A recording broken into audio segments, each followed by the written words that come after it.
تو ایک بیلنس زندگی کے لیے ہمارا لائف سٹائل کیا ہونا چاہیے، مائکرو میکرو لیول پہ ہمیں کیا سیرت کی رہنمائی سرچ آؤٹ کرنی ہے۔ عام سی بات ایک بتاتا ہوں، چھینک مارتا ہے انسان بھی، سنیز، اور نبی پاک صلی اللہ علیہ وسلم کا طریقہ کار یہ ہے کہ جب آپ کو چھینک آتی، آپ اپنے ہاتھ مبارک سے یا کسی کپڑے سے اپنے چہرہ مبارک کو ڈھانپ لیتے اور الحمدللہ یوں آپ کہتے۔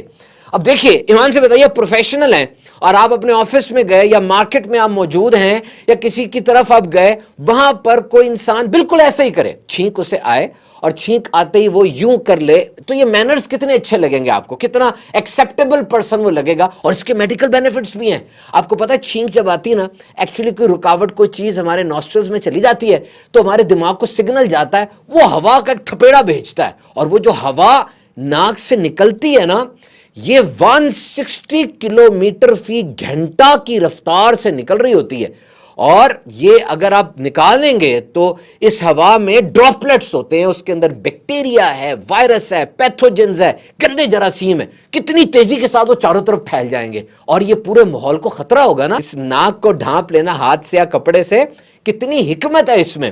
اور پھر دیکھیے، یہ ایک واقعہ ہے، آپ یہ سرچ آؤٹ کریں، ایک بندے نا ہی سٹیفلڈ ہز سنیز، اس نے اپنی آتی ہوئی چھینک کو روکا، تو کیا ہوا؟ اس کا بڑا خطرہ ہوتا ہے، انجری ہو جاتی ہے، تھروٹ رپچر ہو سکتی ہے، آپ کے بلڈ ویسلز میں زخم آ سکتا ہے۔ روکنا نہیں ہے، اس بندے نے روکا تو پھر 7 دن تک ٹیوب سے کھانا کھانا پڑا اس کو، کیونکہ اس کی تھروٹ ساری کی ساری سوج گئی تھی۔ اب جب یہ اتنی تیز اوپر سے چھینک آئے گی اور آپ اس کو روک لیں گے تو پریشر اندر بلٹ اپ ہوگا اور بڑی انجری کر سکتا ہے۔ تو اگر یہ چھینک اچھے طریقے سے نکل جائے، مینیج ہو گئی نا، تو الحمدللہ بعد میں کہنا تو بنتا ہے، شکر کرنا تو ہے نا۔ تو یہ نبی پاک کی سیرت میں اتنی برکتیں، ایسے ہڈن بینیفٹس ہیں کہ ہم اس کا اندازہ بھی نہیں لگا سکتے۔ نبی پاک صلی اللہ علیہ وسلم کی بارگاہ میں ایک شخص آیا، اس کے بال پراگندہ تھے، بکھرے ہوئے تھے۔ آپ نے ارشاد فرمایا کہ ایسے کوئی ایسی چیز نہیں ملتی کہ اپنے بالوں کو جمع کر لے، اور ایک بندہ آیا، اس کے کپڑے میلے کچیلے تھے، ڈرٹی تھے۔ نبی پاک صلی اللہ علیہ وسلم نے ارشاد فرمایا کیا ایسے کوئی ایسی چیز نہیں ملتی کہ یہ انہیں دھو لے۔ اب دیکھیے ڈریس کوڈ، یہ پوری سائنس ہے نا ڈریسنگ کی آج، اور کتنا کچھ اس پہ پڑھا جاتا ہے کہ کارپوریٹ سیکٹر میں کسی کا ڈریس آپ دیکھتے ہیں تو سب سے پہلے اندازہ ہوتا ہے کہ یہ اپنے کام میں کتنی دلچسپی لے رہا ہے، تبھی الگ سے یونیفارمز ہوتے ہیں نا، اور پھر یہ پتا چلتا ہے کہ اس بندے میں کانفیڈنس کتنا ہے، اس کا ڈریس بتاتا ہے، اس کی مینٹیلٹی کا بھی اندازہ لگتا ہے، یعنی ڈریس کی پوری سائنس ہے۔ اور نبی پاک نے فرمایا کہ لباس صاف ستھرا رکھو، اپنی ڈریسنگ کو بہترین رکھو۔ اور اب آپ دیکھتے ہیں کارپوریٹ کلچر میں ہم دوسرے کو بلاتے ہیں، پکارتے ہیں، یعنی کوئی کام ہوتا ہے، کچھ بتانا ہوتا ہے، تو what we should do, we should select the most appropriate and beautiful name to call somebody۔ ہمیں سب سے بہترین نام سے پکارنا چاہیے۔ نبی پاک صلی اللہ علیہ وسلم نے ارشاد فرمایا جب کوئی کسی کو اس کے نام کے علاوہ کسی نام سے، یعنی برے لقب سے پکارتا ہے تو فرشتے اس پر لعنت کرتے ہیں۔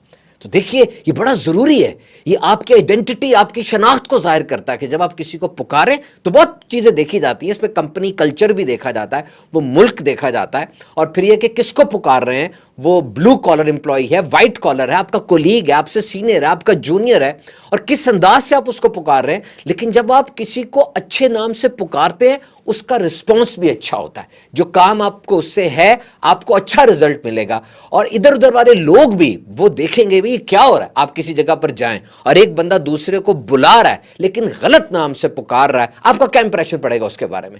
تو یہ پوری سوشل سائنس ہے جسے میرے نبی پاک صلی اللہ علیہ وسلم کی سیرت ہمیں سکھاتی ہے۔ اچھا یہ تو ہو گئی بالکل ریگولر باتیں، کامن باتیں۔ آئیے تھوڑا ڈیپ ڈاؤن جاتے ہیں کہ جو ڈیلنگز ہوتی ہیں ہماری، اس کے اندر ہم جس چیز کو بالکل نارمل سمجھتے ہیں وہ نارمل نہیں ہے، وہ ہمارے تعلقات کو خراب کر رہی ہے، ہماری پرسنالٹی کو ڈیمیج کر رہی ہے، اور اس بارے میں سیرت سے رہنمائی کیا ہے؟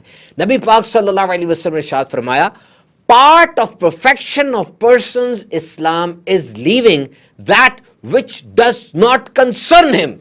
انسان کے اسلام کی خوبی یہ ہے کہ وہ ہر وہ بات چھوڑ دے جو لا یعنی ہے اور اس کے کام کی نہیں ہے، یعنی اس کا کنسرن نہیں ہے، اس کا تعلق نہیں ہے، تو چھوڑ دے۔ اس کی شادی کیوں نہیں ہو رہی، اس نے فلاں گاڑی کیوں خریدی، اس نے کون سا برانڈ لیپ ٹاپ کا یا موبائل کا لیا، وہ فلاں کالج میں کیوں پڑھ رہا ہے، سرے سے پڑھ ہی نہیں رہا، یہ سب باتیں چھوڑ دیں، اس کا آپ سے کنسرن نہیں ہے، اور ایک دن کے لیے چھوڑ کے دیکھیں، آپ کو اندازہ ہوگا کتنی زبردست سٹریس فری لائف ہو جاتی ہے۔ اور یہ دیکھیے ارشاد فرمایا I promise a home for the person in the middle of paradise for the one who quits lying while joking۔ اس بندے کے لیے میں جنت کے بیچ میں محل کی ضمانت دیتا ہوں جو مذاق کرتے ہوئے بھی جھوٹ نہ بولے. اور یاد رکھیے پوری سائنس ہے اس کے پیچھے. جھوٹ بولنا جو ہے نا انسان کے دماغ کے اندر جو چینجز پیدا کرتا ہے, یہ شروع میں چھوٹا ہوتا ہے, آہستہ آہستہ یہ بڑا ہوتا چلا جاتا ہے. اور سائیکالوجسٹ یہاں تک کہتے ہیں کہ جو چھوٹا سا جھوٹ بھی بولے نا, الرٹ ہو جائے کہ یہ بندہ بڑے جھوٹ بولے گا, اور آہستہ آہستہ اس کا دماغ اڈیپٹ کر جاتا ہے. اور پھر نبی پاک نے ارشاد فرمایا کہ I promise a home in the highest paradise for the one who has good manners. اچھے اخلاق والے کے لیے اعلیٰ جنتوں میں مکان کی ضمانت. اور پھر I promise a home in the periphery of paradise for the one who quits arguing even if he is right. وہ بندہ جو حق پر ہونے کے باوجود جھگڑا چھوڑ دے, میں اس کے لیے جنت کے کنارے پر وہ محل کی ضمانت دیتا ہوں. اور یہ کتنی بڑی بات ہے, آپ نے نوٹ کیا ہوگا, کارپوریٹ سیکٹر ہو یا گھر ہو, بات ہوتی کچھ نہیں, آپ نے غلط جگہ دروازہ کھٹکھٹا دیا ہے, تعویلیں دلیلیں بحثیں ادھر ادھر کہاں سے کہاں پہنچ جاتی ہے. مفتی صاحب مجھے بتا رہے تھے کہ وہ شوہر لیٹا تھا, گھر آ کے بیوی کہتی پیاز لے آئے کھانا پکانا ہے, شوہر کہتا ہے میں تو سویا ہوا ہوں, میں تو لیٹا ہوں, میں تو تھکا ہوا ہوں, بات بڑی, آدھے گھنٹے میں طلاق ہو گئی. یعنی کتنی بڑی بات ہے کہ آپ حق پر ہیں لیکن آپ تھوڑا پیچھے ہو جائیں. نبی پاک نے ارشاد فرمایا یہ تمہارا گھر بھی بچ جائے گا اور میں تمہارا نبی جنت میں تمہارے گھر کی ضمانت بھی دیتا ہوں. تو جناب دس از دا سیرت آف ہولی پروفٹ صلی اللہ تعالی علیہ وسلم. روز ایک ایپیسوڈ کے ساتھ ہم حاضر ہوں گے.